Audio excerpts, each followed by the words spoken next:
조직신학 5분 설교 23번째 하나님의 형상으로 지음받은 존재에 관한 말씀입니다. 마태복음 25장 46절입니다. 그들은 영벌에 의인들은 영생에 들어가리라 하시니라. 아멘. 하나님의 형상을 닮은 인간이 다른 피조물과 다른 이유에 대해 미국 하나님의 성의 목회자이며 신학자인 펄만의 성서 교리학에 의하면 첫째로 종교성의 문제입니다. 인간의 기원이 시작되면서부터 인간에게는 종교성이 있었고 이것은 동물과 구별되는 것으로 타락한 후에도 하나님을 찾는 영성은 아직 존재하고 있다는 것입니다. 둘째로 도덕성의 문제에서는 인간이 타락한 후에 온전히 선을 행할 수 있는 능력은 잃었지만 무엇이 선이고 무엇이 악인지는 분별할 수 있다고 보는 겁니다. 셋째로 이성적 존재로서 인간은 많은 지식을 가지고 있으며 이와 같은 이성적 능력이 온전하지는 못하지만 인간에게만 주어진 특성임은 부인할 수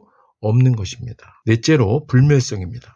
만일 인간이 하나님께 범죄하지 않았다면 죽음이 없는 상태였겠지만 어쨌든 인간은 예수 그리스도를 믿어 다시 영생을 얻어 영원히 살든지 아니면 영벌을 받아 영원한 지옥에서 고통을 당하든지 할 수밖에 없는 불멸의 존재인 것입니다. 방금 전에 읽은 마태복음 25장 46절입니다. 그들은 영벌에 의인들은 영생에 들어가리라. 다섯째로 지상의 지배권입니다. 아담이 타락한 이후 사람과 사람 관계, 사람과 자연의 관계가 약육강식의 관계로 변화되었고 자연 환경에 저주가 임한 것은 사실이지만 처음 창조 목적 중 하나인 지상의 지배권을 무효하지는 않으셨습니다.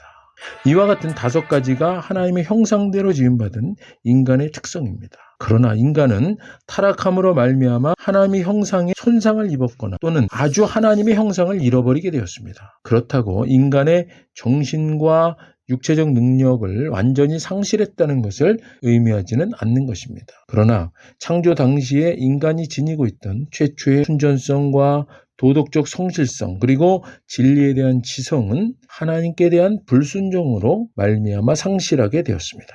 그러므로 인간은 자기 자신을 구원할 능력을 갖고 있지 못하며 하나님의 은혜를 떠나서는 소망도 없으며 하나님의 형상을 회복할 수 없게 되었다는 것입니다.